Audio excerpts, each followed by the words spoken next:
On va commencer notre rencontre, donc si vous voulez bien vous approcher, il reste 2 places, 3, voilà, assises.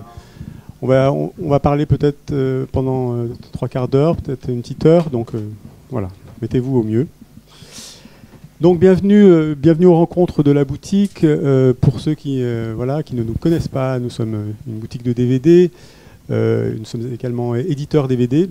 Et régulièrement, on essaie une fois par semaine de faire venir des réalisateurs, des critiques, des écrivains autour du cinéma, de la cinéphilie. Et cette semaine, on est très heureux d'avoir... on met en avant aussi évidemment des magazines de cinéma, des revues de cinéma.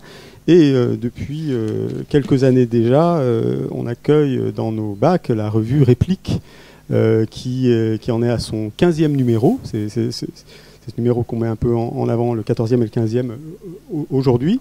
Et cette revue qui existe depuis une dizaine d'années. Bientôt 10 ans, pas encore 10 ans, mais bientôt 10 ans. Et donc voilà, l'idée c'était de parler de cette revue, de son travail éditorial.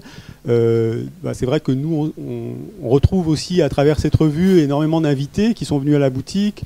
Il y a un travail comme ça sur une revue qui laisse la place aussi aux réalisateurs, qui leur laisse le temps de s'exprimer, de parler de leur parcours, de peut-être jeter un œil un peu rétrospectif sur leur œuvre, ou là où ils en sont de leur œuvre. Et c'est pour ça que pour nous ça nous parle, et c'est un travail écrit de ce qu'on essaie de faire aussi nous depuis 7 ans, bientôt 8, de manière un peu plus vivante à la boutique. Donc les chevilles ouvrières de cette revue sont là, Mathieu Champalone et Nicolas Thévenin, à qui je vais donner la parole. Donc on va fonctionner peut-être en 2 temps, peut-être parler de la revue dans un premier temps, et puis on a surtout le très grand plaisir d'avoir des cinéastes avec nous, des réalisateurs et réalisatrices, donc Daniela Arbide, qui est là parmi nous. Donc voilà, vous avez peut-être vu son dernier film en salle, Passion simple. Moi je garde des souvenirs très forts d'un homme perdu dans le champ de bataille, il y a quelques années. C'était des films qui m'avaient traversé, qui m'avaient touché, qui m'avaient parlé. Et puis on a Michael Herz également qui est là. Je ne cite pas toute la filmographie, vous y reviendrez peut-être avec Nicolas et Mathieu, mais ce sentiment de l'été, Amanda, et bientôt, un film dont j'ai oublié le nom, Michael. Les Passagers de la nuit. Les Passagers de la nuit, il y a une date? Non, pas encore. Il n'y a pas de date encore. Donc, et puis on attend Nadav Lapid, qui se fait attendre, qui va arriver en scooter, je crois. Peut-être pas en moto, comme dans Le Genou d'Aed. Mais voilà. Et donc, qui se joindra à nous. Et puis, on aura une discussion, et puis un échange, et puis vos questions, évidemment. Je passe la parole à Mathieu, Nicolas. Je vous laisse vous battre avec ce micro pour peut-être nous parler tout simplement de la revue, de Réplique, ce parcours, cette histoire, et puis voilà. Oui, alors je vais être synthétique en fait dans le récit de l'aventure dans la revue. Je voudrais pas que ça empiète trop sur la suite de la discussion, et je voulais tout d'abord te remercier, mon frère, de nous accueillir une nouvelle fois. Plus largement, je voulais remercier Potemkin de nous accueillir et d'affirmer encore une fois qu'effectivement il y a une connivence entre la ligne éditoriale de la revue et ce que vous pouvez faire ici, les cinéastes que vous défendez, et plus largement le rapport au cinéma qui est le vôtre. Puisque tu as fait comme ça un petit name dropping, je voulais ajouter 2-3 choses, dire que dans l'assistance, contre-champ, là, il y a aussi d'autres collaborateurs de la revue, Élise Lamarche, Elias Hérodi, Philippe Lebrumand qui fait les portraits photographiques. Et puis je voulais signaler aussi, dans l'assistance, je vais faire comme Thierry Frémaux à Cannes, la présence d'Alain Jalado, qui est le cofondateur du festival Les Trois Continents, et une sorte de mécène de l'ombre.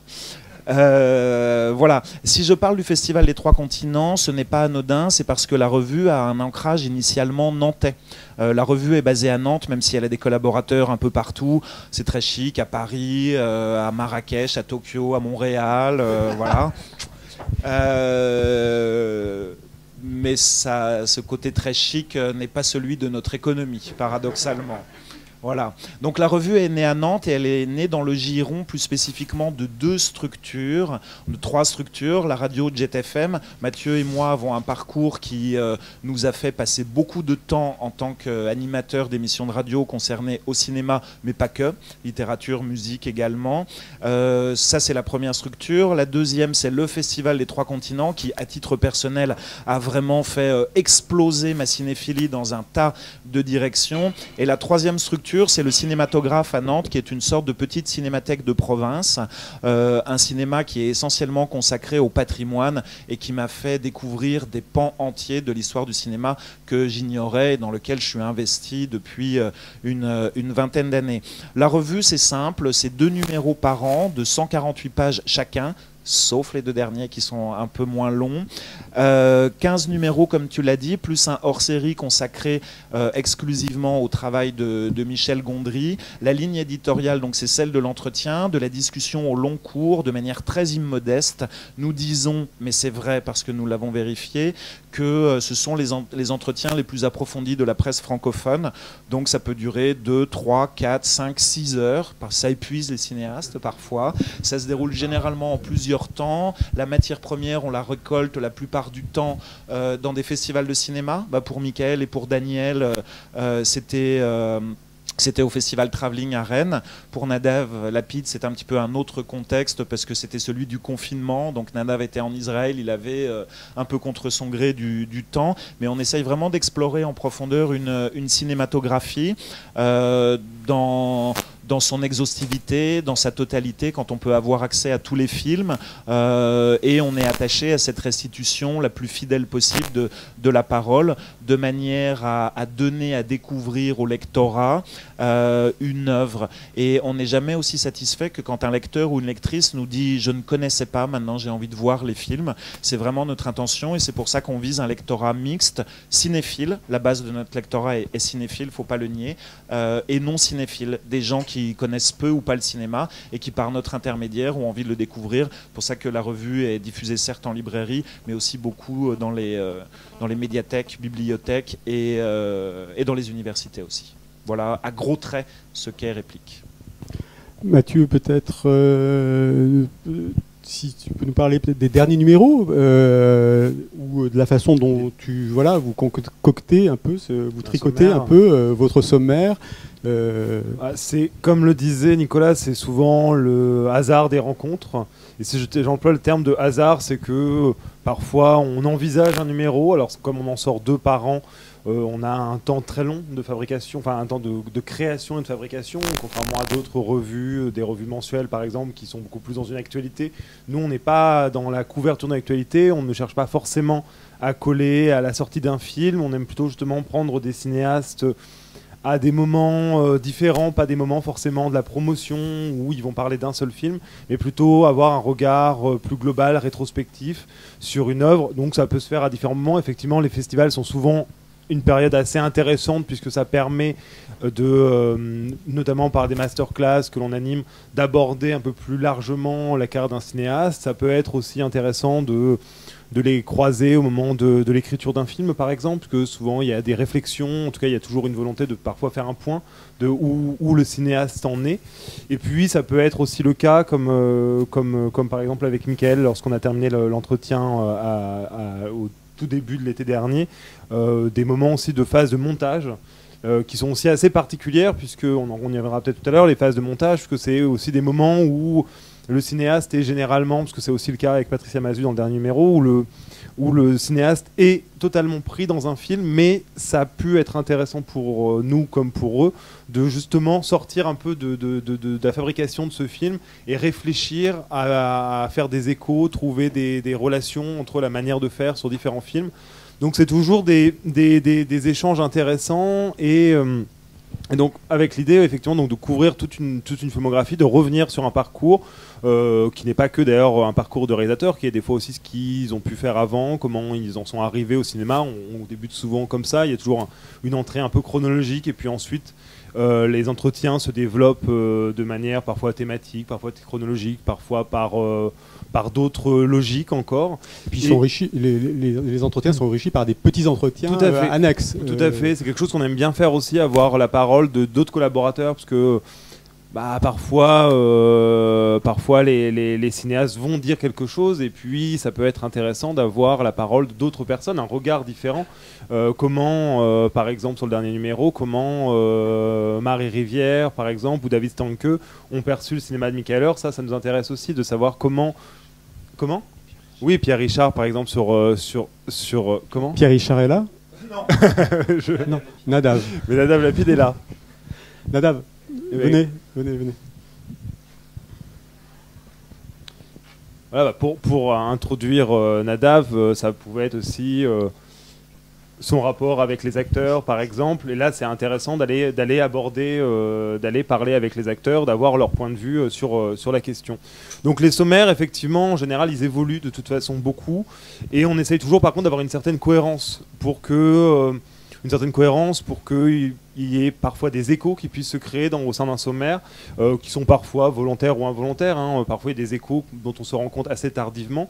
Mais néanmoins, voilà, qu'il y ait quand même un point de vue sur une cinématographie ou sur plusieurs cinématographies, mais qu'il puisse y avoir des choses qui se répondent. En tout cas, c'est ce qu'on essaie de faire sur les derniers numéros. On peut le voir sur le deux derniers, notamment, puisque le numéro 14 était pris dans deux tensions différentes. À la fois le rapport au cinéma du Proche-Orient, qui découle notamment de ce que l'on avait fait au Festival Travelling, puisque l'entretien avec Daniel et l'entretien avec Johanna Thomas et Ray Jorej, c'est l'entretien qu'on a commencé à Travelling lorsque ils avaient fait un focus sur Beyrouth et le cinéma libanais. Et est venue pour nous l'idée effectivement de faire un numéro peut-être un peu plus orienté sur ce cinéma-là. Et puis aussi une attention à l'expérimentation, à une réflexion sur les images qui parcourt le travail des 4 cinéastes interrogés. Pour n'oublier personne, il y avait également Franck Beauvais dans ce numéro-là. Et puis le 15e est presque l'exact inverse, puisqu'on est revenu sur une cinématographie beaucoup plus française, avec 3 générations différentes de cinéastes. Une génération apparue dans les 90 avec Patricia Mazui et Damien Odoul, une autre plus récente avec Michael Eur, plutôt apparu ces 15-20 dernières années, et puis un jeune réalisateur, William Labourie, qui n'a fait pour l'instant que quelques courts et des clips, et dont on attend le prochain long. Donc voilà comment se composent les sommaires de chaque numéro. Alors, on va peut-être donner la parole déjà tout de suite au réalisateur. Honneur à peut-être Daniel Arbide, parce qu'on va procéder dans l'ordre peut-être, et dans l'ordre des numéros. Donc Daniel, comment ça s'est passé cet entretien? Est-ce que c'était pas trop long? Est-ce que c'était intéressant? C'était juste avant la sortie de Passion Simple, ou Passion Simple était déjà dans les tuyaux, parce qu'il est beaucoup question de Passion Simple quand même aussi, pas que. Non, on l'avait tourné Passion Simple puisqu'on en a parlé. Oui, tu l'as vu. Oui, il a vu une version.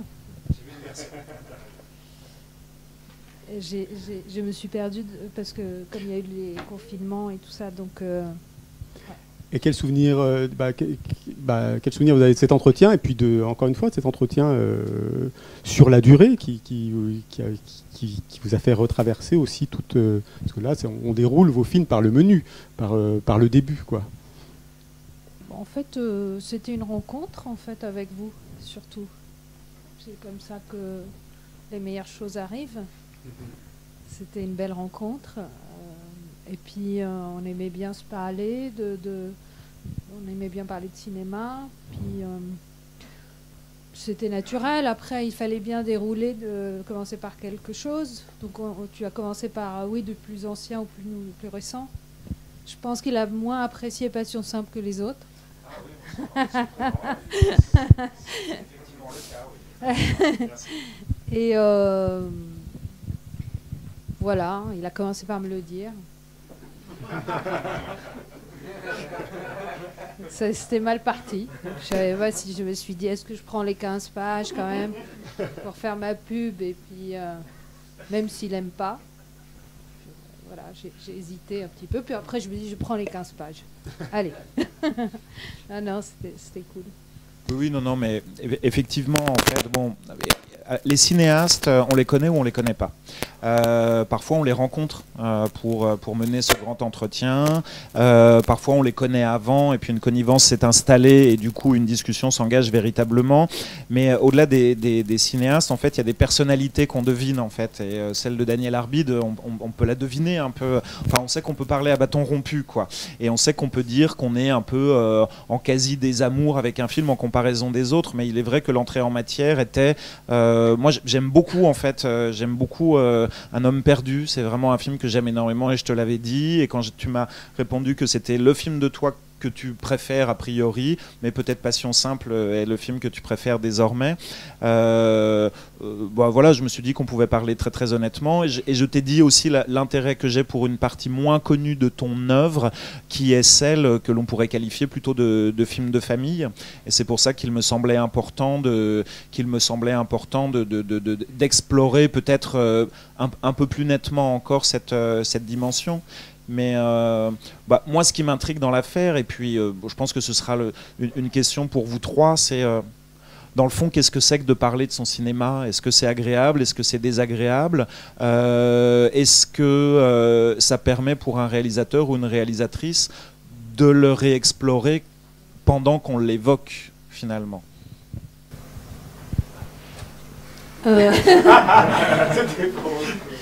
Non, je me suis dit qu'ils ont de meilleures idées. Moi, j'aime toujours parler de moi-même, hein, c'est pour ça que je fais ça.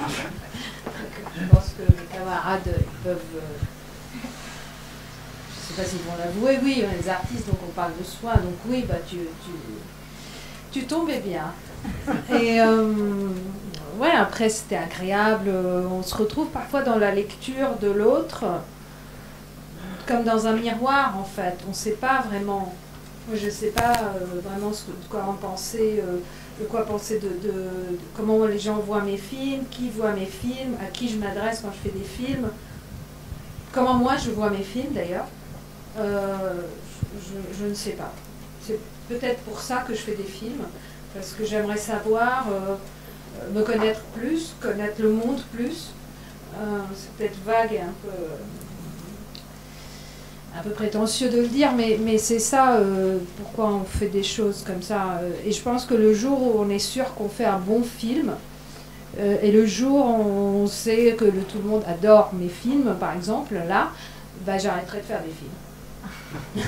Je pense que c'est acquis, quoi, c'est fini, c'est arrivé, quoi, on a gagné. Le fait qu'on se bat et qu'on ne sait pas, c'est pour ça qu'on le fait. Et d'en parler, de chercher un peu dans les interstices des choses, ou de m'éclairer, en fait, ta vision m'éclairait aussi, ta lecture m'éclairait. Puis avec Élise aussi, voilà, c'était chouette. Donc, je sais pas, en fait, notre travail, c'est une expérimentation, c'est une mise à risque, en fait. Je pense que moi, je me risque à chaque fois que je fais un film.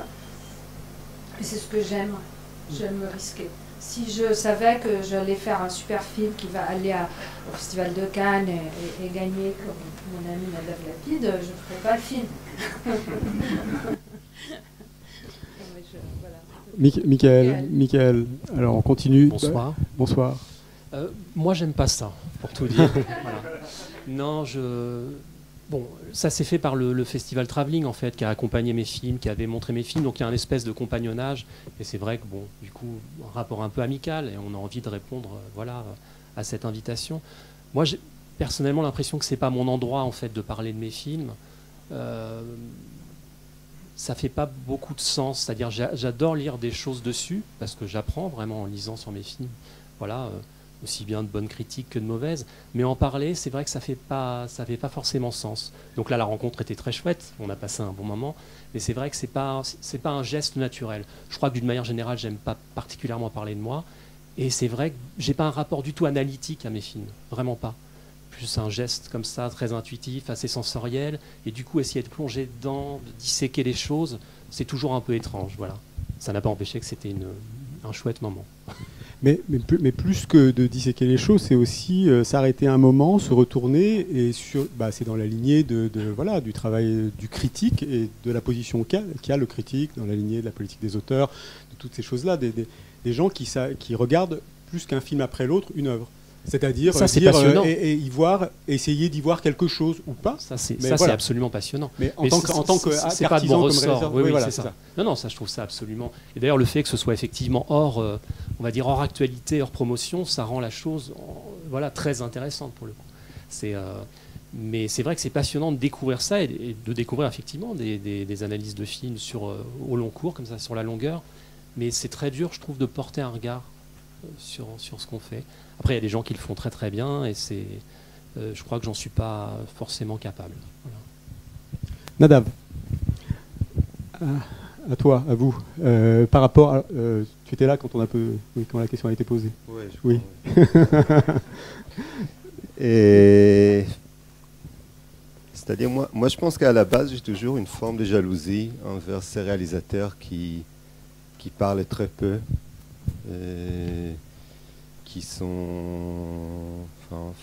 Qui préfèrent parfois de se taire ou qui répondent jamais à la question qui leur a été posée et qui laissent toujours une sorte d'aura de frustration et d'une sorte tu penses à qui? Plus tard peut-être, non?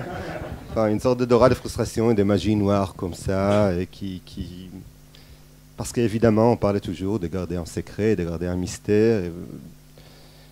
Et il y a parfois... Enfin, je suis d'accord avec Daniel qu'il y a évidemment le plaisir de parler de toi-même. Mais moi, ça m'est...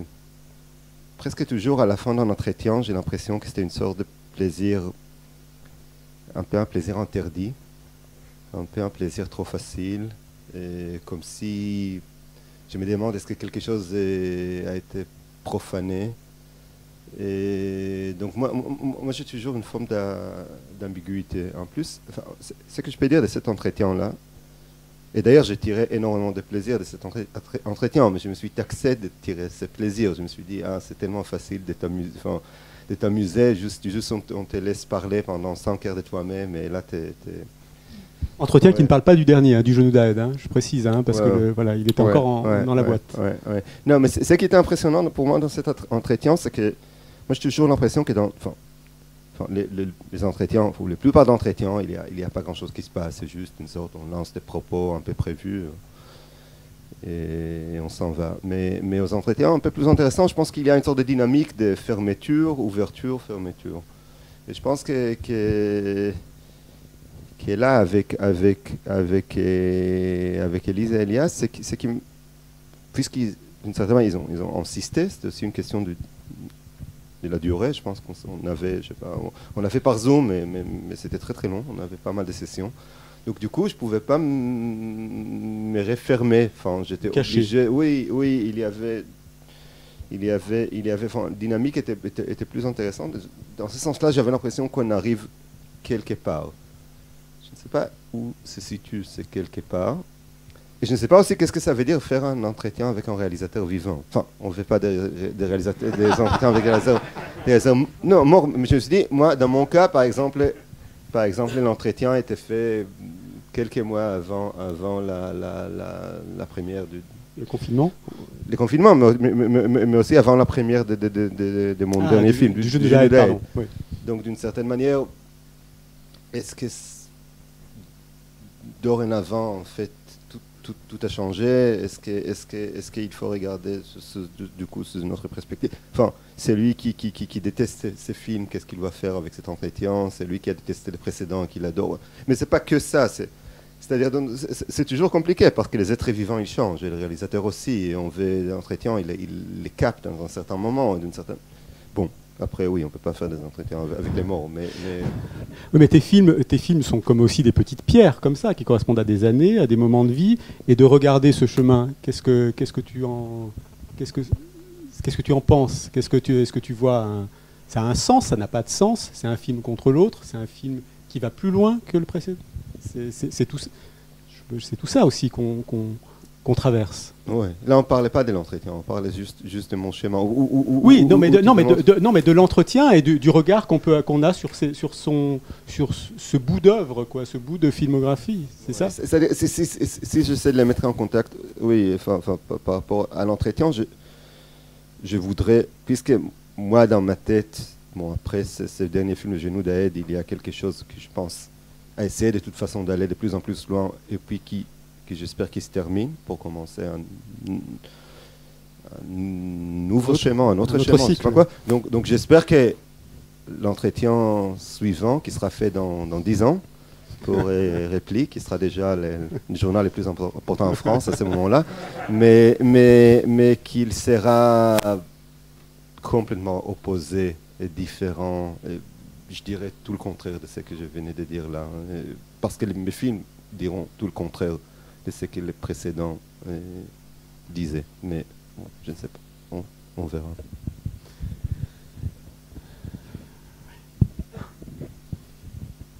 On se posait un peu la question pour Daniel et Nadav. Vous êtes l'un comme l'autre, vous avez commencé dans le journalisme, donc même si pas forcément sur l'écriture, sur le cinéma, mais justement, est-ce que le fait d'avoir été vous-même journaliste, est-ce que ça vous aide à parler de votre travail? Et à l'inverse, puisqu'on en parlait un petit peu avec toi, Michael, le fait de ne pas avoir eu cette expérience-là, est-ce que ça change aussi ta manière, en tout cas, d'évoquer tes films? Est-ce que tu as le sentiment que ça change parce que tu n'as pas forcément été un grand consommateur de critiques de films? Est-ce que justement le fait de ne pas avoir cette expérience-là, de ne pas avoir été fidèle à une revue, ça, tu as le sentiment qu'aussi tu n'abordes pas le cinéma de la même manière que d'autres de tes contemporains qui peut-être ont été marqués par une revue de cinéma ou un magazine? Je sais pas qui veut répondre. C'est difficile à dire, je ne me rends pas compte. C'est vrai que j'ai pas pratiqué vraiment la critique. Enfin, j'ai pas eu un attachement comme ça à une revue. Les entretiens, on s'en parlait. J'imagine que lire sur le cinéma, oui, ça, évidemment, ça aide à formuler une pensée. C'est difficile à dire. Voilà, si j'avais eu ça, ce passé un peu très cinéphile et très critique, est-ce que peut-être, je sais pas. C'est compliqué à dire. Daniel, même si toi, tu as plus fait j'ai pas fait du journalisme critique. Voilà. Enfin, et ni de la presse écrite, c'était plus de la vidéo. Non, j'ai pas fait de vidéo. Enfin, c'était de la presse écrite, mais je faisais les brèves. Je pense pas que c'était du gros journalisme ce que je faisais. Néanmoins, tu as fait des études de journalisme, donc tu... Ouais. Oui, et je m'ennuyais et je me disais qu'il faut que je fasse autre chose dans ma vie. Et ça m'est venu comme ça, le cinéma. C'est vrai. Mais j'ai pas... Non, je pense pas. Je pense que on vient du Moyen-Orient, peut-être avec Nadav, et ça nous aide à parler. Comme on est très frustrés à cause de tout ce qu'on vit et on subit. Donc on arrive en France, on veut tellement parler. Peut-être Michael, il vit en France tranquille depuis longtemps. Donc voilà. Donc c'est un autre rapport au monde qu'il a. Ça change, ouais. Non. Mais il y a en France des gens aussi qui parlent beaucoup. Hein. Serge Boson n'arrête pas de parler. Ah oui, c'est un cas particulier. Ouais. Ouais, après le rapport au journaliste, je sais pas, peut-être, je savais pas que tu... Moi j'écris surtout sur le foot, donc je ne sais pas si c'est... Si, parce que j'ai le vague souvenir que dans l'entretien, il me semble que tu dis quand même que la manière de parler du foot pouvait s'apparenter à la critique de cinéma. Évidemment. Bon, ça justifie toute une autre colloque. Mais non, mais je crois que moi, je ne sais pas si ça parce que oui, je viens du journalisme ou je viens de la littérature, mais enfin, à la base, j'ai un amour pour les mots. Enfin, je ne vois pas les mots comme une sorte de matière un peu crade et inférieure. Comme je pense qu'il y a des cinéastes qui, pour eux, les mots, c'est quelque chose d'un peu inférieur, d'un peu gênant presque. Il va faire beaucoup de noms à citer quand même à la fin de la soirée. C'est pas les mêmes. On peut faire. Mais non, mais c'est-à-dire après, je pense que ça va beaucoup plus loin que ça. Enfin, on sait très bien qu'il y avait des années, peut-être toujours, où une sorte de cinéma qui parle peu était un peu vu comme un cinéma supérieur ou un cinéma bavard, etc. Et c'était une sorte de signe. Donc, je pense que ça fait partie des... C'est-à-dire, moi, par exemple, j'en fais pas partie. Enfin, j'ai rien contre plans séquences muets des 35 minutes, mais encore une fois, je vois, pour moi, les mots, je dirais même plus, pour moi, les mots qui sont écrits sur un film font partie parfois du film lui-même, ou font partie de ces distinctions, comme si le film commence au générique du début, se termine avec le générique de la fin, et à partir de ce moment-là, tout le reste, c'est des bêtises, de la promotion. Moi, je ne partage pas cette attitude, ou ce regard. Je voulais rebondir sur 2-3 petites choses que j'ai entendues là dans ce que vous avez dit, mais juste en préambule, puisque j'ai pas encore eu l'occasion de le faire, Nadav, te dire que je tiens Le Genou d'Aed en haute estime. Je trouve que c'est vraiment un très grand film sorti cette année. Voilà, j'ai un amour fou pour le film. La deuxième chose, on était dans des remerciements. Il y a 3 cinéastes qui sont présents avec nous, et on vous remercie encore d'être présents. On n'était pas mécontents du casting qu'on avait composé, il faut être tout à fait honnête. Mais on parlait, Mathieu évoquait tout à l'heure les entretiens qui arrivent comme ça de manière complémentaire. Je voudrais remercier Jean-Baptiste Delaubier, aka Parawan, qui est dans l'assistance. Désolé de vous pointer comme ça, parce que Jean-Baptiste a accordé un entretien donc un peu plus court à Élise Lamarche, en fait, pour évoquer le travail qui est le sien aux côtés de William Labourie, et notamment la série de clips 3 pour être précis, que William a réalisé dans le cadre du projet Spectre, ce qui permet de rappeler que le long métrage de Jean-Baptiste est sorti avant-hier, que je ne l'ai pas encore vu, mais ce sera fait ce week-end, promis. Voilà, ça c'était les 2 premières choses que je voulais signaler. Nadav, tu disais faire des entretiens avec des cinéastes morts. Eh bien, c'est moins une blague qu'il n'y semble, en fait. Je discutais il n'y a pas très longtemps avec un ami qui est aussi distributeur, éditeur, producteur, que je ne vais pas citer, je dirais juste qu'il est proche de Paul Vecchiali, Jean-Luc Godard. Voilà, je vais m'arrêter là sur les indices, et qui me donnait une petite piste éditoriale que j'ai pris pour une blague dans un premier temps, et puis après je me suis dit peut-être, mais c'est plutôt pour ce film ça. Et l'idée c'était de faire des entretiens complètement artificiels avec des cinéastes morts, d'inventer des discussions comme ça virtuelles qui ne se sont jamais déroulées mais qu'on inventerait avec des cinéastes décédés. Donc je me suis interrogé sur la pertinence de cette proposition, qui n'est pas encore considérée avec grand sérieux pour l'instant, mais peut-être ça viendra, même si je me demande si on ne se heurterait pas à des problèmes légaux. Ouais. Et l'autre point sur lequel je voulais revenir, parce qu'il en a été question, me semble-t-il, un peu tacitement. Mais au-delà des problèmes légaux, tu ne crois pas que la grande qualité des grands cinéastes, mais pas que cinéastes, c'est qu'ils sont toujours étonnants et imprévus. C'est-à-dire comment c'est justement à cause du fait qu'ils sont grands que peut-être ça sera impossible de prévoir les réponses, non ? En fait, tu as raison, je pense. C'est un exercice qui me semble... D'abord, c'est un exercice qui me semble à confier plutôt à des écrivains. Mais pas forcément à des journalistes ou à des critiques, parce que les écrivains ont une capacité d'imagination bien supérieure. Bon, pourquoi pas, enfin peut-être que finalement cette proposition est à considérer avec sérieux. Et puis l'autre point, voilà, il en a été question un peu tacitement, c'est dans le fond, est-ce que l'entretien c'est de la critique ? Alors ça, c'est une grande question. On peut apporter une réponse, je dirais, un peu institutionnelle, c'est-à-dire que, pour parler argent une minute, en fait, la base de notre économie, c'est les ventes en librairie, c'est la publicité de manière très marginale et une subvention des Pays de la Loire, puisque c'est là que nous sommes basés. Mais par exemple, en fait, le CNL, quand on envoie un dossier, j'espère qu'il n'y a personne du CNL, mais quand on envoie un dossier au CNL, en fait, on se voit répondre que l'entretien est une forme promotionnelle. Ce qui nous estomaque un peu quand même, parce que j'ai vraiment l'intuition que les entretiens qu'on propose ne sont pas exactement identiques au tout venant, quoi. Donc on lutte beaucoup pour ça, puis finalement on a rendu les armes, le CNL on a un petit peu abandonné, mais ça nous déçoit beaucoup en fait que les entretiens, ceux qu'on propose, soient considérés comme des formes promotionnelles, parce que moi j'ai pas du tout l'impression que c'est ça.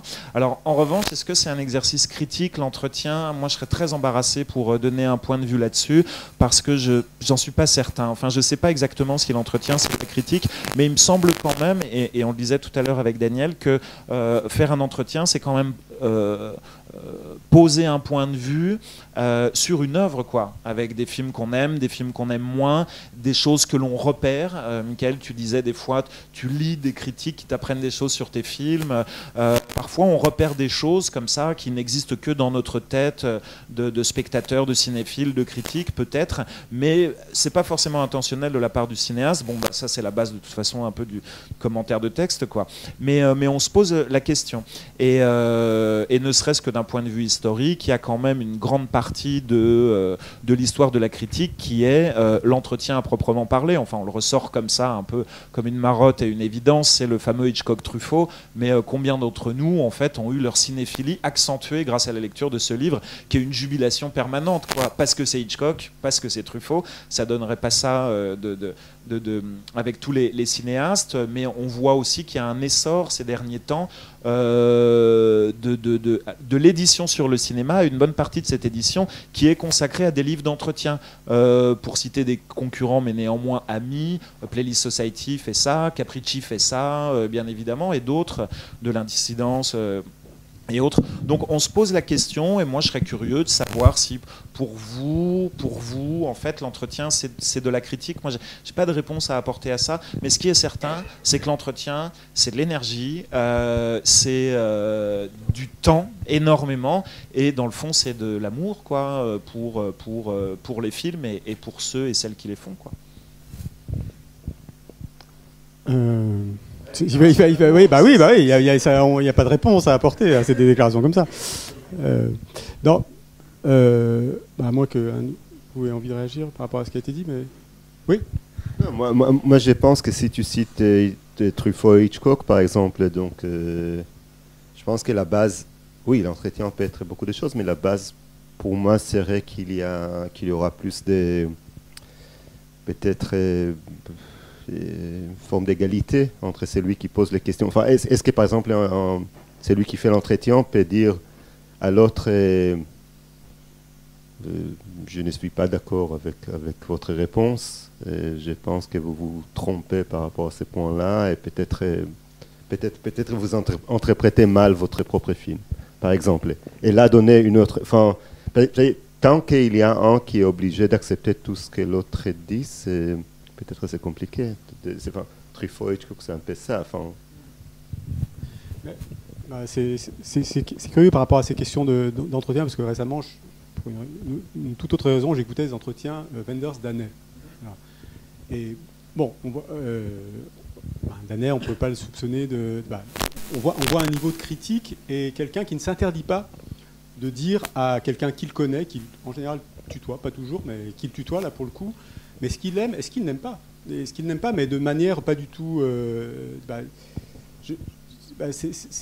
c'était très étrange de voir une sorte de liberté de parole comme ça et d'opinion, parce que c'était argumenté, parce que c'était étayé, et parce qu'on ne pouvait pas le soupçonner de malice, et parce qu'il invitait des gens qui l'aimaient aussi. Donc, c'était intéressant de voir une telle liberté, puis on sentait que Wenders évidemment écoutait Danner, parce qu'on écoutait Danner, et ce qu'il avait à dire était toujours enrichissant, stimulant, et donnait envie de faire, de faire un film et puis un autre. Non, je voulais revenir par rapport à ce que tu disais, Nicolas, par rapport aussi au dialogue avec des cinéastes morts. Mais bon, même vous, les réalisateurs, est-ce que tout simplement il y a des cinéastes ou des films avec lesquels vous dialoguez quand vous faites vos films? Est-ce qu'il y a toujours un cinéaste avec lequel, secrètement, comme ça, vous inconsciemment, ou si inconscient, bon, ne pensez pas, mais avec qui vous, à qui vous frottez, vous confrontez, vous dialoguez? Peut-être Daniel.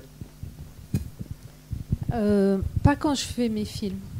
En fait, en dehors, je dirais quand je fais les films, je dialogue pas. Je vois même pas de films d'ailleurs, en fait.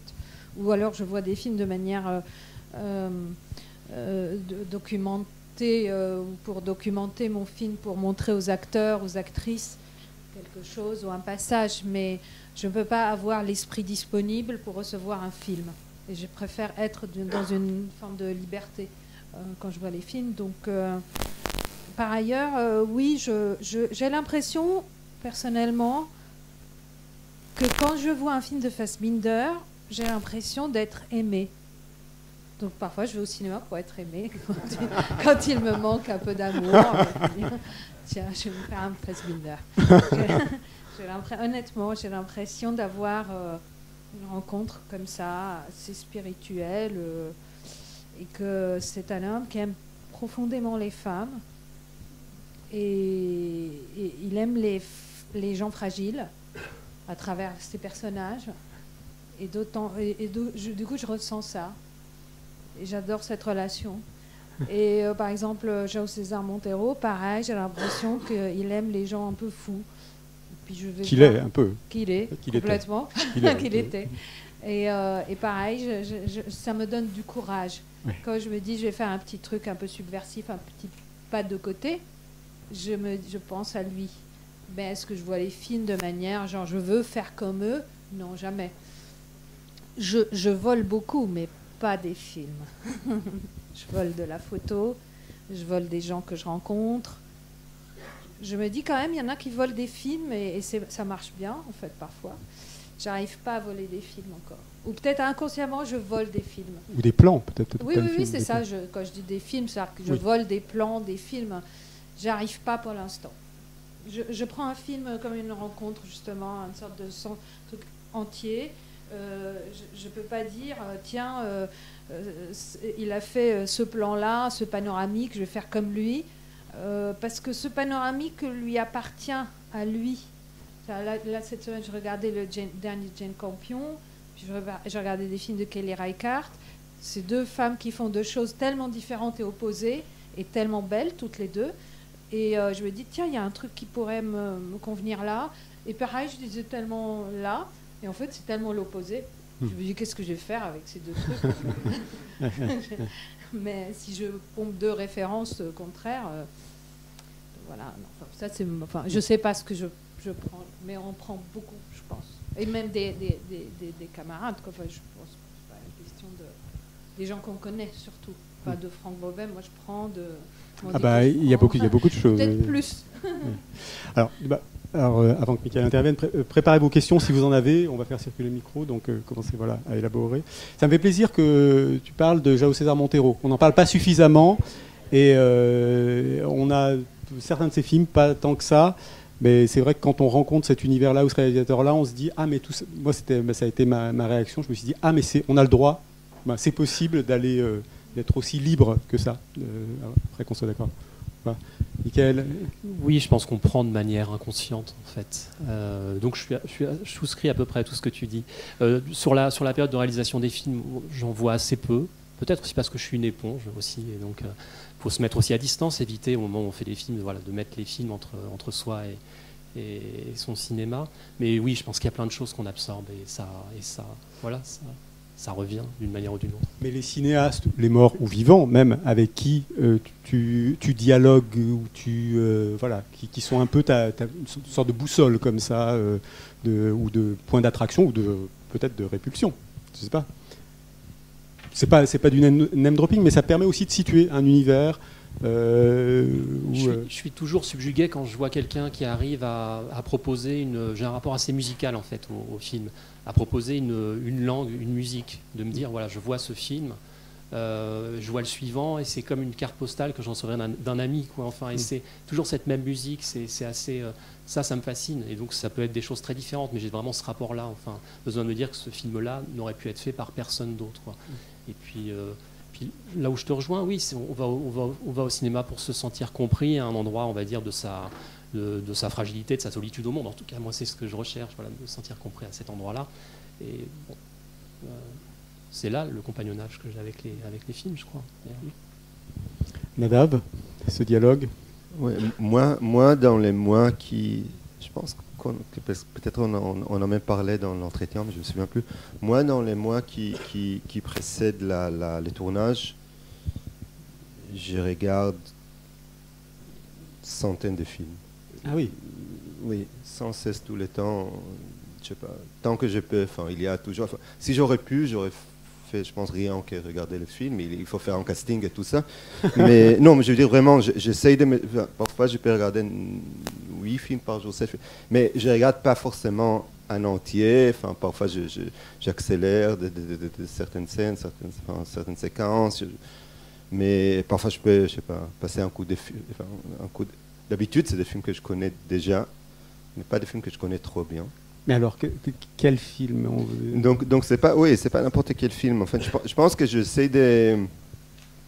En fait, je dois dire que c'est un exercice assez intéressant aussi par rapport à l'analyse des films, parce que quand on regarde centaines et centaines de films en, je sais pas, 2-3 mois, 4 mois, je sais pas, et encore une fois, on les regarde. En fait, on les vide, on les nettoie de leur contexte narratif. Parce que quand je regarde ces films, c'est que je cherche des réflexions audiovisuelles pour me mettre en accord ou en désaccord, ou juste pour, en regardant quelqu'un qui réfléchit, me mettre dans un état de réflexion et me détacher de mes évidences et de toutes les évidences qui s'accompagnent à ce travail des cinéastes et qui sont, je pense, le pire ennemi du réalisateur.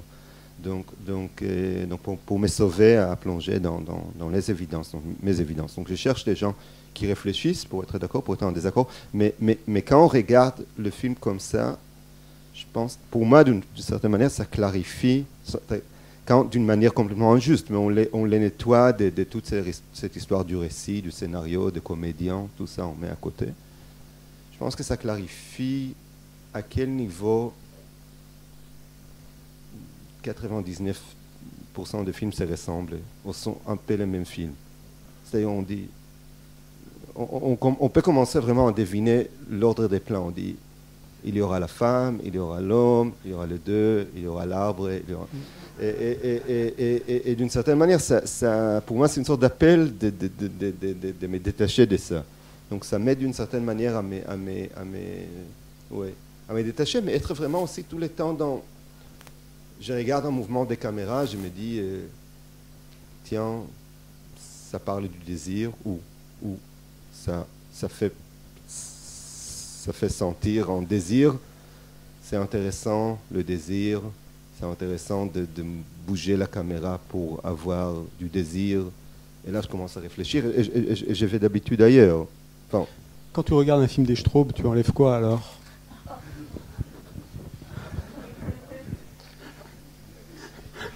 Ouais, ça c'est vraiment une blague de cinéphile. Parce que si tu enlèves l'arbre, il reste... Ouais, c'est ça. Il n'y a pas grand-chose qui reste. C'est vrai. Donc je garde l'arbre. Ouais. Non, mais par exemple, je peux dire qu'avant Les Genoux d'Aed, et après, il y a un cinéaste c'est pas un cinéaste que je découvre, mais quelque chose que, avant Les Genoux d'Aed, ce qui m'a énormément inspiré, c'est la dernière saison de Twin Peaks de David Lynch. Je ne sais pas à quelle mesure, enfin, moi je l'ai dit une fois dans un entretien, le journaliste m'a regardé un peu bizarrement, un peu la bouche bée comme ça, donc je me dis, bon, tant pis, je ne le dirai plus, donc je dis pas, mais je ne sais pas à quelle mesure ça se trouve dans les films ou pas, et peut-être pas du tout, mais ça m'a permis de me... J'avais l'impression qu'avec Synonyme, j'étais trop en dialogue avec les cinéastes français, avec le cinéma français, je ne voulais plus être en dialogue avec le cinéma français, ou avec les cinéastes français, donc je pense que ça m'a permis de m'enfuir de cette forme de dialogue qui ne me convenait plus pour aller... Parce que la saison 3, elle est dense, quoi. Il y a beaucoup de choses, il y a beaucoup de propositions. Il y a beaucoup de propositions. C'est d'une liberté totale. C'est une liberté totale, oui. Et ce qui est magnifique, c'est qu'il y a des choses très bâclées là-dedans. Je pense que ça vraiment, je pense que ça complètement... moi, je me sens en tant que quelqu'un qui pense que le cinéma, c'est du sacré, peut-être c'est le plus sacré au monde, et Donc ça, évidemment, il y a quelque chose dans cette sanctification perpétuelle qui peut être très, très suffocante. Je trouve que chez Lynch, il y a des scènes qui sont presque mauvaises, mais en même temps, ça nuit pas du tout au niveau de l'œuvre. Bon, après, c'est pas le même format non plus. Hein. C'est pas le même format. Ouais. Une dernière question avant de vous laisser la parole, justement, puisqu'on parle de dialogue. Alors, pas un dialogue avec les films, mais je me posais un peu la question à quel point, finalement, en dehors donc, de la période promotionnelle ou des entretiens avec nous, par exemple, à quel point vous aimez, vous avez le désir, par exemple, de dialoguer avec certaines personnes, de ce que vous faites, ou pas, d'ailleurs, ça peut ne pas être forcément directement ce que vous faites, mais est-ce que ça vous aide, justement, de passer par la parole pour quand vous avez en train de préparer un film, est-ce que justement il y a certaines personnes, peut-être votre producteur, peut-être absolument pas votre producteur justement, ou d'autres personnes, des collaborateurs, des amis, est-ce que vous avez des personnes que vous avez besoin de voir de temps en temps pour réfléchir, qui vont peut-être pas forcément vous donner des idées, mais dont le dialogue va vous permettre de faire émerger des choses? Peut-être qu'on peut commencer par Nada, parce que comme souvent, Daniel dit les choses avant Michael. Je pense que je court-circuite Nada.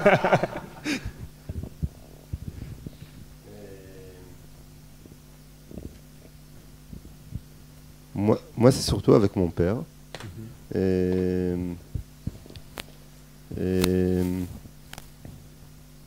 Enfin, c'est un écrivain. Il comprend. Il est assez fort, je trouve, par rapport aux démarches narratives. Moi, je suis assez faible par rapport à ça, donc ça m'aide. Et en même temps, j'ai l'impression qu'il n'est pas très sensible à la matière cinématographique, mais donc je me rappelle que je dois tout le temps décortiquer ce qu'il dit. Ça crée de l'humilité, c'est un peu ça finalement. Oui, non, il est aussi dangereux parce qu'il est très convaincant, mais parfois il se trompe. mais surtout par rapport, mais oui, mais ça m'aide parfois même de parler. J'imagine comme peut-être pour vous aussi, enfin parler en voix haute. Et de quelque chose, ça... Disons que moi je pense pas que la solitude c'est forcément... c'est subjectif, mais de ma part, je ne sais pas si cette solitude qui est très romantique de la personne qui crée... Je ne sais pas à quelle mesure c'est pour moi les meilleures conditions pour un cinéaste, cette solitude-là, d'être enfermé entre quatre murs et parler qu'avec toi-même et sortir après, je sais pas, après un an avec un scénario, je sais pas. Oui, je dialogue beaucoup, je coécris mes films, donc avec ma co-scénariste déjà, et puis ensuite avec le producteur, enfin il y a toujours un... Et puis plus généralement avec l'équipe, je travaille avec les mêmes gens depuis le départ quasiment, ça fait 7 films qu'on fait ensemble, donc... c'est des interlocuteurs de confiance. Bon, donc ils n'arrivent pas tous au même niveau de la chaîne de fabrication du film. Mais c'est vrai que je partage assez l'avis de Nadav. Pour le coup, oui, il faut sortir un moment de ce truc qui sent le renfermer. Enfin, il y a besoin vraiment d'altérité, de regard extérieur. Généralement, moi, ça intervient après la première version. Et là, j'ai vraiment besoin, pour le coup, d'échanger beaucoup.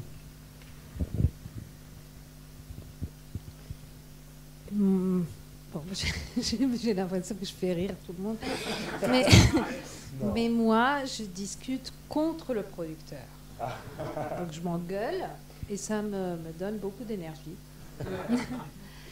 Et c'est une forme de... C'est vrai, je discute avec personne, sinon avec oui, mais quand j'écris avec quelqu'un, je discute avec quelqu'un.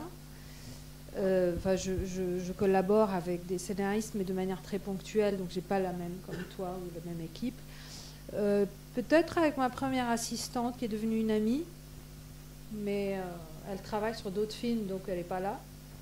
Donc je discute avec pas grand monde, hein, si quelqu'un ici veut. Peut-être après avec d'autres cinéastes, tu évoquais tout à l'heure par exemple Franck Beauvais, est-ce que c'est quelqu'un, est-ce que justement d'autres cinéastes par contre ça t'aide de parler avec eux pour, pas forcément pour un film en particulier, mais même pour faire évoluer ton idée du cinéma, ta conception? C'est-à-dire quand on est dans les emmerdes avec un film, on discute beaucoup entre nous.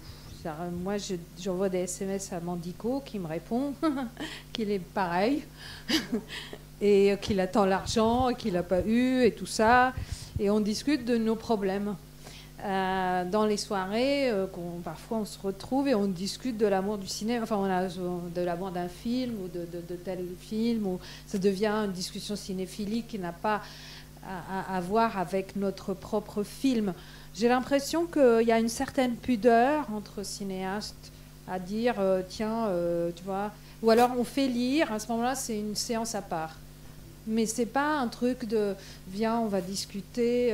Et c'est tellement difficile de faire des films, surtout, en tout cas entre les amis réalisateurs et réalisatrices, on s'épaule plus qu'on discute. Et puis on se bat contre le système. Donc c'est vraiment... moi j'en veux des lettres d'insultes quand même. Ça me fait du bien. À certaines personnes qui se reconnaîtront, qui ne sont pas là. Et je sais pas, c'est tellement compliqué, mais en même temps, il y a de l'énergie partout. Après, on discute avec des gens. Je trouve que c'est formidable que tu discutes avec ton père. Quelle chance. Je ne peux pas dire, voilà, que j'ai peut-être avec mon fils de 15 ans sur certaines choses. Mais comme tu dis, la narration est un père écrivain, et moi j'aimerais pareil. Je me retrouve parfois à me dire, est-ce que je raconte bien les histoires, hein, je sais plus. Ah oui, j'aimerais bien. Ça, de collaboration libano-israélienne, première. Première du genre. Ah ouais. Écoute, tout à l'heure tu me... Non, moi ouais, voilà, donc en tout cas c'est une belle question, je trouve. Et de manière plus resserrée, en fait, pour Passion Simple, qui est une adaptation d'Annie Ernaux, est-ce que la discussion avec elle a été spécifique ? Non. Elle a été sur 2 lectures, de 2 versions du scénario. Et elle a été, en tout cas au début, c'était une discussion franche et sans complexe. Et une discussion. Moi, si j'ai trouvé qu'elle m'intimidait, j'aurais jamais fait de film avec ce livre. J'avais l'impression que, waouh, elle avait l'air intimidée devant moi, et j'étais du coup en train de me demander. Je vais le film pour le faire plaisir. Allez. Donc c'est ce que non, mais c'était une belle rencontre. Et après, quand elle a lu le scénario, elle m'a dit un très. Elle a lu 2 séquences avec lesquelles elle n'était pas d'accord. Elle intervenait jamais, mais sur ces 2 séquences, elle a dit je suis pas d'accord, il faut les enlever. Et je lui ai dit non, parce que j'ai écrit le scénario, parce que j'y tiens, et je pense que le scénario n'est pas le livre, et ne sera jamais le livre, et le film ne sera jamais le livre.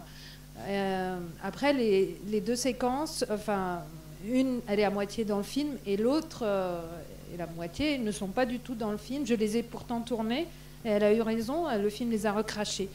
Et un jour, au téléphone, elle m'a dit, quand même, enlevez-les. Et juste à la fin, avant de raccrocher, elle a dit, je vous donne mon plus beau livre, Daniel. Donc, c'était tellement touchant. Est-ce que c'est une discussion? Je ne sais pas, mais en tout cas, c'est un échange fort. Elle a écrit en 92, donc c'est une adaptation libre, mais bon, qui a lieu presque 30 ans après, quoi. Alors, à vous, des questions, si vous en avez, levez le bras, qu'on ait aussi du temps pour le petit pot et discuter de manière un peu plus informelle. Soyez pas... Oui. Oui, bonsoir. Alors moi j'avais une question à l'attention de Michael Herz.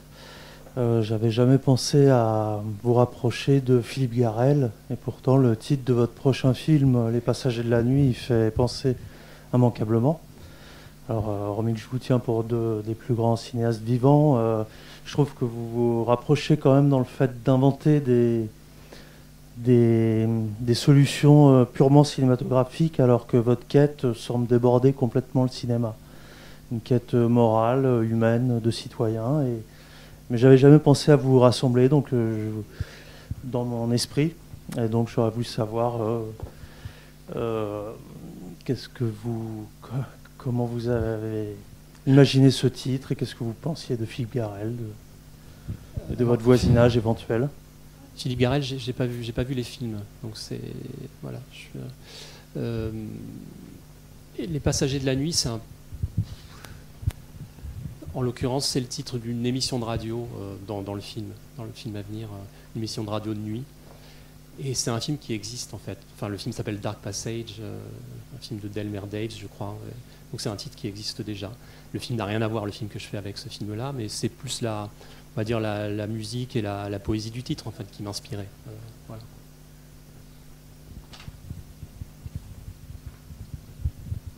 D'autres, oui.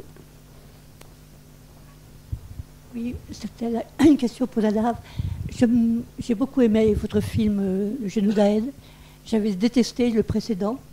Je pense que vous traitez mieux d'Israël que de la France. Enfin bon, peu importe.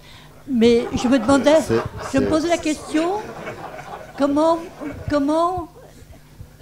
d'abord, comment le film avait été accueilli en Israël, et deuxièmement, je vous trouve très très courageux, comment vous arriviez à continuer à vivre en Israël après ce film?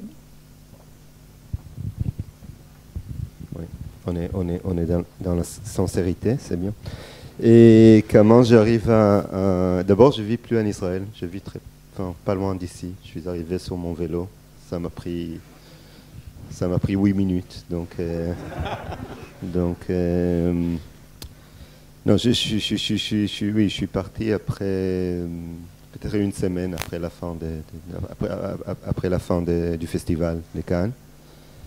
Et après, c'était quoi comment le film a été accueilli en Israël? Et en fait, c'était assez... Mais j'aurais pu continuer de vivre en Israël. C'est-à-dire, comme on peut témoigner, j'ai énormément du mal à dire sur Israël, mais on ne jette pas un tôle de réalisateurs là-bas pour l'instant. Et comment le film a été accueilli en Israël, c'était très ambigu, parce qu'au début, au pays comme Israël, chaque succès est vu comme une sorte de confirmation de l'idée fondatrice du pays. C'est-à-dire, on a gagné l'Eurovision, oui, c'est parce que le zionisme est juste. On a gagné un match de foot, oui, on avait raison en 1948 quand on a fondé le pays. Tout. Donc, pour préciser que tu as eu le prix de la mise en scène à Cannes. Le prix du jury. Le prix du jury, pardon, excuse-moi. Donc ça aussi au début, tu es un peu une sorte de héros national, et une sorte de raison de fierté, jusqu'au moment que les gens ils commencent à lire des articles sur le film, conférences de presse, etc. Et là, tu passes très vite d'un héros au traître. Et là, c'était assez conflictuel. Et bon, il y avait toutes sortes Enfin, il y avait des choses conflictuelles. Mais je ne sais pas si c'est très intéressant parce que ça venait vraiment de la bouche des gens qui n'ont pas encore vu le film, mais qui profitaient du film pour... Oui, des hommes politiques, des journalistes et tout, mais qui profitaient du film pour gagner des points médiatiques, etc. Mais une fois que le film est sorti, et peut-être c'est ça ce qui est intéressant, évidemment, le film est conflictuel, mais il est conflictuel partout. Il est conflictuel en France, il est conflictuel aux États-Unis, ça c'est pas... Mais ce que je dois dire m'a énormément touché, c'est que j'ai jamais, pour aucun de mes films précédents, j'ai jamais eu autant des réactions émouvantes du côté des Israéliens. Enfin, sur mon téléphone, il y a centaines et centaines de messages envoyés parfois à 3h du mat ou à 4h du mat. Parfois des textos de 3000 mots, des gens dans une sorte d'effervescence transverbale, peut-être un peu à l'instar du film aussi, et qui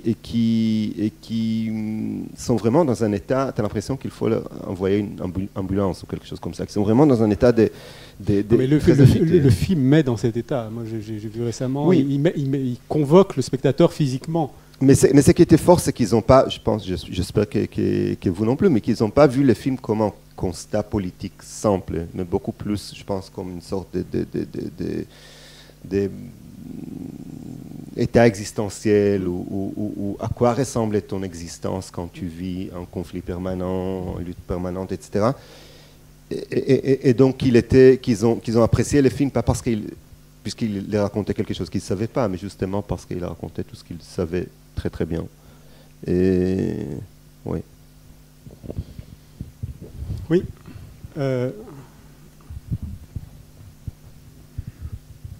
Je vous remercie tous les trois pour la très, très bonne discussion de ce soir. J'ai une question à Nadav Lapid. Il y a beaucoup de rage dans votre film, mais il y a beaucoup de grâce aussi, je trouve. Parce que j'ai vu plusieurs fois votre film et j'ai senti à chaque fois qu'il y avait beaucoup d'amour pour Israël, du moins pour un Israël que vous aimez. Et la plupart des gens voient ça comme, surtout peut-être en Israël ou dans des audiences qui sont proches de l'idée de l'État d'Israël, monarchique pratiquement, il y a toujours un rejet et les gens voient la rage en disant pourquoi autant de rage, mais il y a beaucoup d'amour. Et ce qui est intéressant, c'est que dans ce minimalisme du désert, qui est en fait une page vide, complète, vous arrivez petit à petit à étayer une certaine épaisseur au personnage qui est exceptionnelle à travers pratiquement une mise en scène avec très peu de choses. La façon dont, par exemple, vous nous faites croire à ce retour vers cet endroit fermé avec l'histoire de la cyanure, pour essayer de mettre le doute sur un personnage qu'on avait jusqu'ici plutôt en sympathie. Et donc, c'est intéressant ce que vous avez fait avec très peu de moyens. Et je voulais vous dire une dernière chose, et c'est là que peut-être qu'on trouve, et c'est ma question d'ailleurs, parce que je ne vais pas parler longtemps, il y a un peu de rage à la fin, et cette rage, vous en avez fait un instrument assez perturbateur, parce que ce monsieur qui va montrer son film aux confins du désert nous donne un autre film à voir pendant que son film, en fait, c'est le sens du film, pendant que son film est projeté.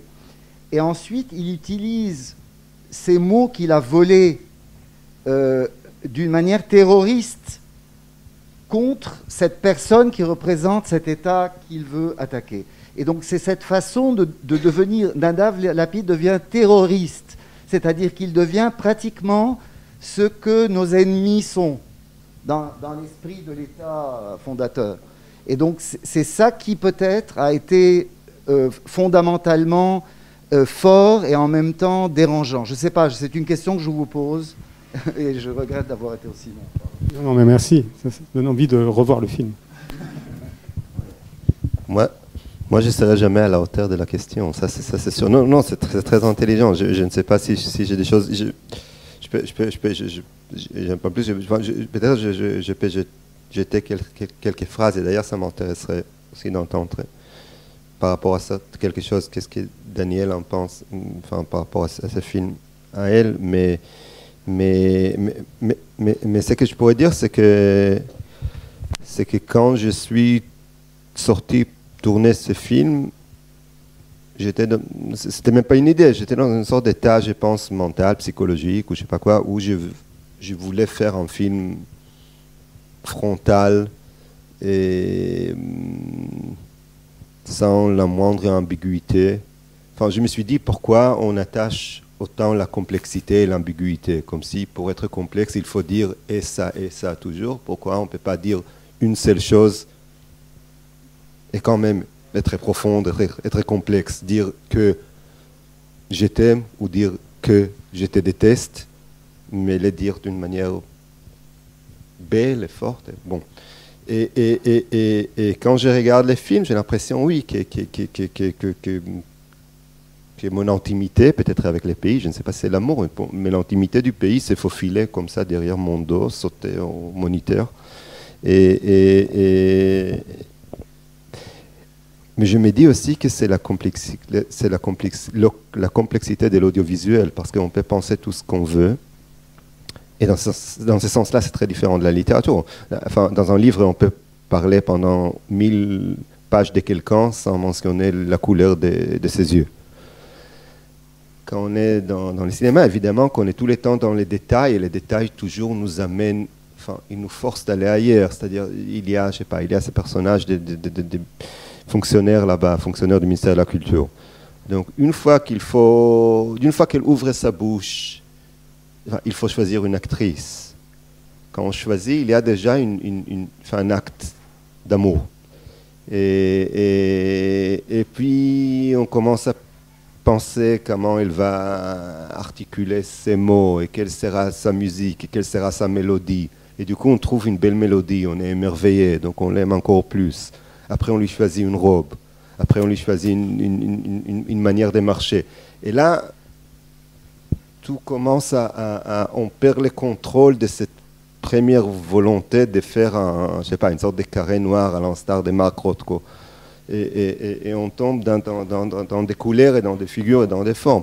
Et je suis assez d'accord. Moi, je ne pense pas que c'est un film que de rage, surtout pas que de rage. D'ailleurs, je pense que c'est mon film le plus optimiste, dans le sens qu'il se termine avec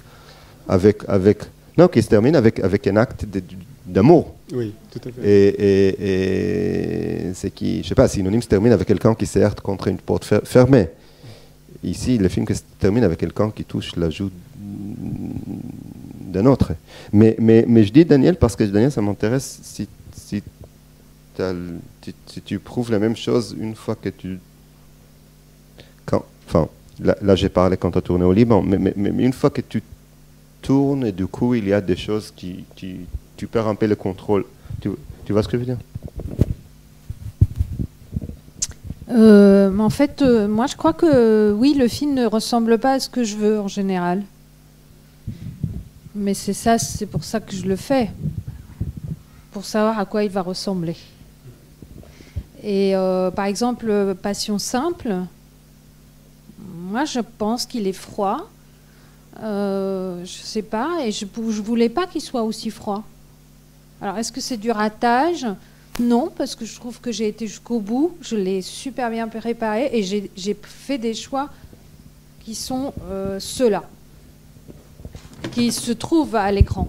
Je les trouve à l'écran, mes choix. Mais un choix plus un autre choix plus un autre choix, ça fait ça fait l'enfant, quoi.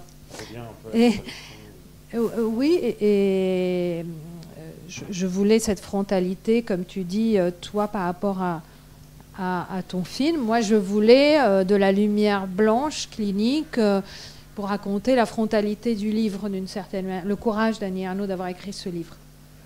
Et je me suis dit, tiens, peut-être il est un peu trop clinique par rapport à ce que je fais d'habitude. Et est-ce que j'aurais pu faire une image avec des filtres? J'en ai fait des images avec des filtres et des choses comme ça. Ben non, j'aurais jamais. Maintenant, si tu me redonnes le film à faire, ben je ferai pareil. Alors que je sais que... voilà. Parce que c'est le sens profond de pourquoi j'ai fait ce film. Je pense. Je ne vais pas, par exemple, remplacer la chef opératrice qui a des choix avec qui j'ai travaillé.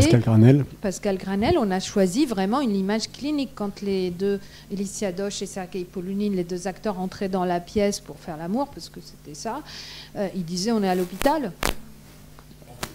En pellicule en plus, donc on a explosé, on a mis des sources hyper froides et hyper intenses. Et est-ce qu'aujourd'hui je remettrais, je filmerais les séquences la nuit, je ferais des filtres dans le sud avec le rideau qui vole? Non. C'est ça ce film. Le film est ça. Pourquoi j'ai été le chercher là, en moi-même, je ne sais pas. Le prochain, peut-être, il contradira celui-là. Peut-être. Mais il sera risqué aussi. Et c'est pour ça que je fais des films. Moi, je ne veux pas faire des films faciles. Et pourtant, je ne suis pas dans une approche élitiste du cinéma. Je pense que le cinéma est populaire profondément et tout le monde doit le comprendre quand on va au cinéma. Moi, je n'ai pas envie qu'on me prenne de haut. J'ai envie de comprendre et j'ai envie de faire comprendre. Donc, en même temps, c'est compliqué mon rapport au cinéma parce que je veux ça, je veux faire comprendre mes films à tout le monde. Je ne sais pas si vous aussi. Et en même temps, je fais des choix assez radicaux qui éloignent mes films de tout le monde. Donc je suis en lutte. Un jour, je vais faire le film le plus populaire qui soit. Je vais faire 1 million d'entrées. Et ce sera avec mes choix. C'est le but. C'est ça, en fait, le but. Michael, tu as le spectateur en tête ou l'accueil public, la réception publique quand tu fais tes films ou qu'est-ce que... J'ai aussi envie de faire les films les plus populaires possibles, mais Pourquoi tu... Je sais pas quoi répondre à ça. Mais peut-être. Non, mais on fait les films pour les partager, évidemment. Enfin, et voilà, comment rester au plus près de soi, sans jamais se trahir, et voilà, avec le désir d'être compris par le plus grand nombre. Mais bon, je crois que c'est... Enfin, tout le monde, j'imagine, tout le monde a envie que ces films soient vus. Enfin, je ne sais pas trop quoi répondre à ça, en fait. Toi, Nadav, tu avais envie que le genou d'Aed soit vu par le plus grand nombre? Ou c'était une question que tu ne te posais pas ou qui était absolument pas pertinente pour toi? Ouais, je pense que on veut être toujours du côté de la majorité, finalement. Mais partout où on est, la majorité va ailleurs. C'est comme si on se demande où elle est, cette majorité, pourquoi il n'est pas là. Donc du coup, ce que je veux dire, c'est que je pense qu'une position... Moi, je me sens dans une position minoritaire. On a compris. Non, oui, non, mais je veux dire, mais je pense que c'est pas une position voulue, c'est même pas...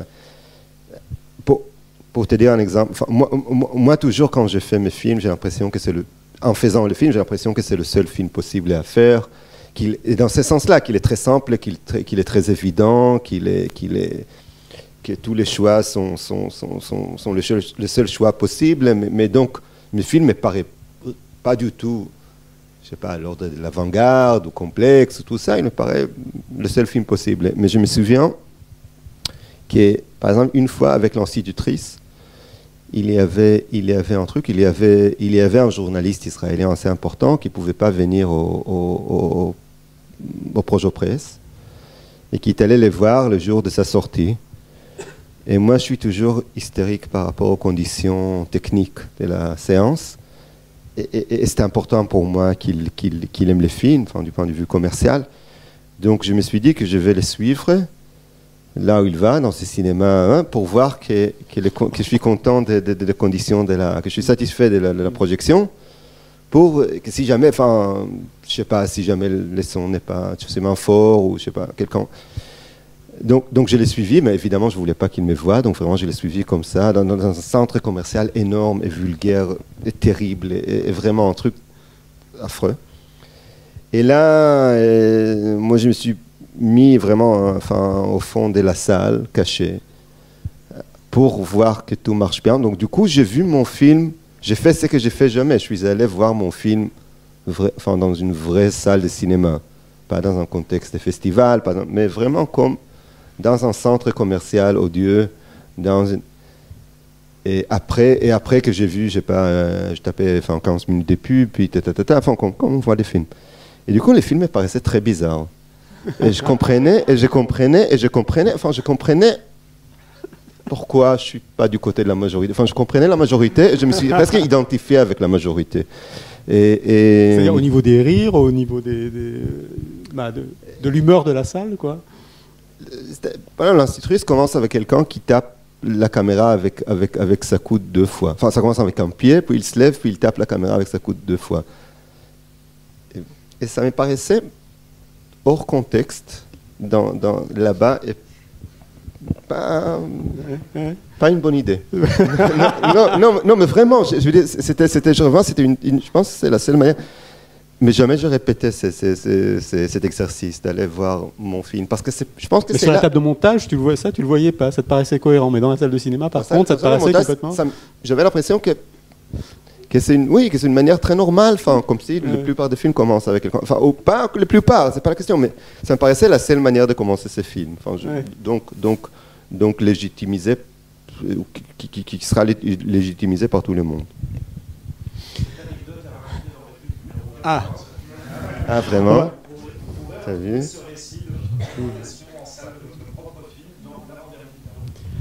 Donc c'est vrai, j'ai rien inventé. Oui, t'as vu? Ce qu'il y a, c'est que... Bon, peut-être une dernière question, parce que vous aviez... Une question courte. Très courte, en fait. C'est en lien, justement, à ce que vous venez de dire, parce que, justement, la question que je me posais, c'est que, justement, l'entretien, est-ce que c'est pas, justement, une manière de vérifier parce qu'un spectateur vous a bien compris, en fait, tout simplement.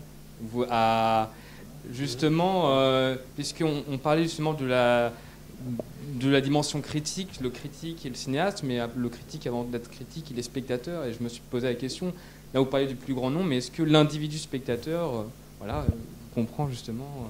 Est-ce que c'est pas aussi à ça l'entretien ? Vérifier, oui, peut-être. Vérifier, mais bon, en même temps, on peut se dire qu'il y a autant de spectateurs, il y a autant de films qu'il y a de spectateurs. J'espère. Voilà. Non, parce que c'était très subjectif, en fait, un spectateur. Et là, il y en a un dans un entretien. Il y en a deux. Voilà, vous êtes deux. Oui, c'est une subjectivité. Après, c'est un rapport subjectif au travail. Est-ce que pour vérifier... Non, mais comme ils disent mes camarades, on ne sait pas trop quoi, où on va. Et est-ce qu'on a envie de vérifier qu'on fait des choses normales? Non, on ne les fait pas normales. C'est pour ça qu'on les fait. On ne fabrique pas en tout cas nous les trois, j'ai l'impression, je connais leurs films. On essaye d'être hyper subjectif chacun. C'est pour ça qu'on les fait. C'est pour ça qu'on est là. Après, il y en a qui fabriquent, qui font plus de choses, c'est-à-dire il y a des réalisateurs, pas forcément des mauvais d'ailleurs, en fait, mais qui font des choses plus communes, plus en fait normales, entre guillemets, plus en fait que tu as l'habitude de voir sur Netflix ou des choses. Enfin, le film, il est plus facile, plus accessible, plus classique, plus lisse. Bon, ça c'est... On ne voit pas l'identité du réalisateur, en général, quand on fait ça. Parfois, il y en a qui font des choses classiques et on voit l'identité. Ça, c'est formidable quand il y a une sorte de force dans une sorte de classicisme. Hein? Clint Eastwood, ouais, pourquoi pas. Ouais. Peut-être, je sais pas, en France, certains des Pléchins, enfin, parfois... Enfin, il tend vers ça, en tout cas. Il y a quelque chose de cet ordre-là. Mais il a du style et c'est classique. Oui, non, moi, pour ma part, c'est pas pour me démarquer. Hein, c'est pas pour... j'aimerais beaucoup... mais tout en gardant, en fait, faire des choix, quoi. Parce que c'est pour ça que j'aimerais bien vendre mes films. C'est vrai. Parce qu'aujourd'hui, c'est pour faire des films, il faut que tu vendes tes films, en fait. Il faut qu'ils soient vendus, quoi, dans le monde. On va pas se faire... Et pour qu'ils soient vendus, il faut qu'ils soient compris par le plus grand nombre, quelque part. C'est-à-dire, les festivals, en fait, ne suffisent plus. Les festivals te prennent pour ton style. Comme tu dis, Nadav, tu vas voir ton film à Cannes, tu le trouves peut-être pas assez poussé dans la radicalité, tu vas voir dans la salle du complexe, tu te dis mais qu'est-ce que j'ai fait, quoi. Donc c'est ça l'écart aussi dans lequel on se trouve. Qu'est-ce qu'on veut, en fait, et quand on fait un truc radical, quelque part, je sais pas pour Nadav, on le paye. On le paye, on a moins de spectateurs, il y a plus de choix, c'est plus difficile d'accès. Quand on a vraiment fait des choix, voilà. Ou alors il y a un miracle, voilà, il y a des gens aussi qui réussissent avec des choix forts. Je sais pas, la Palme d'Or cette année, elle a fait des choix. Non, mais je veux dire, il y a des choix, quoi. Après, on n'aime pas, mais il y a des choix. J'ai l'impression qu'il y a beaucoup de gens qui ont aimé ce film, il a été vendu, tout ça. Ça, c'est un exemple, par exemple, de... C'est un producteur qui est là aussi pour donner aussi le champ, pour aider les réalisateurs. Non, mais c'est vrai que c'est un peu une formule, mais les films s'imposent à soi. On a toujours l'impression qu'on choisit, mais c'est le film qui vous choisit. Et voilà, une fois qu'il est là, en fait, on se dit « Ah, c'est ça que j'ai fait ». Et on a toujours l'illusion, effectivement, de se dire « Tiens, j'ai l'impression que je fais quelque chose qui est partageable ». Et en fait, il y a toujours, évidemment, des gens avec qui on ne peut pas le partager, des gens qui ne le comprennent pas, et c'est bien normal. Et c'est toujours déstabilisant, c'est toujours très étrange, en fait. Et on est toujours, effectivement, un petit peu à la marge de quelque chose, quoi. Mais c'est bien comme ça aussi, je crois.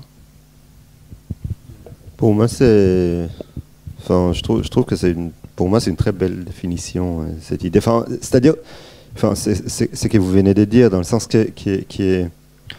j'ai l'impression que dans les films, il y a une forme de malentendu très souvent. Enfin, moi, dans mes films, assez souvent, j'ai l'impression de créer une sorte de malentendu. Et c'est dur de garder cette position de malentendu. Donc parfois quand on donne des entretiens, on essaye de résoudre les malentendus. Et je trouve ça désolant. Je trouve enfin, si c'est ça ce que tu fais dans un entretien, je pense que enfin, c'est-à-dire, je pense que des films courageux et doivent être accompagnés d'entretiens courageux. Et d'une certaine manière, la position la plus courageuse, c'est accepter les malentendus. Et si dans l'entretien, tu essayes de récompenser, c'est très humain, mais c'est une forme de lâcheté. Je pense que moi, je l'ai fait beaucoup. Hein. Cette chose-là, mais ça m'a vraiment éclairci des choses. Parce que là, je donne beaucoup d'entretiens et ça m'a vraiment... Je comprenais qu'est-ce que je fais mal. Enfin, non, les prochains journalistes, je pense qu'ils vont souffrir de cette chose-là parce que rien sera... Tout sera incompréhensible. Ouais. Alors, on va s'arrêter là parce qu'on a bien échangé. Ouais, alors, vas-y.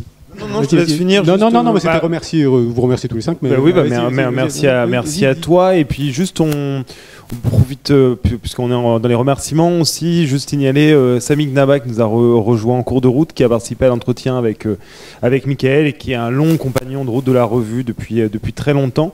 Et puis aussi, on n'a pas parlé au début, puisque lui, il est malheureusement absent, même si on aurait bien aimé qu'il soit là, Erwan Floclet, qui est dans la revue depuis très longtemps et qui a participé notamment à l'entretien avec Daniel.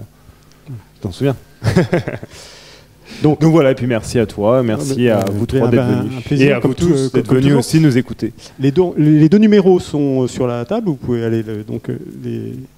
c'est passionnant, c'est une plongée, et c'est retrouver tout ce qu'on vient de se dire là et bien plus encore. Vous pouvez peut-être courir à solliciter les réalisateurs pour le faire dédicacer, parce qu'on ne va pas les faire asseoir tous les trois là autour de la table. Donc voilà, on va échanger. Il y a un petit pot qui est offert, et voilà, il y a du vin, de la bière, de l'eau aussi. Donc voilà, les deux derniers numéros. Merci Nicolas Thévenin, Mathieu Champalone, Daniel Arbide, Michael Hers et Nadal Lapide. Merci.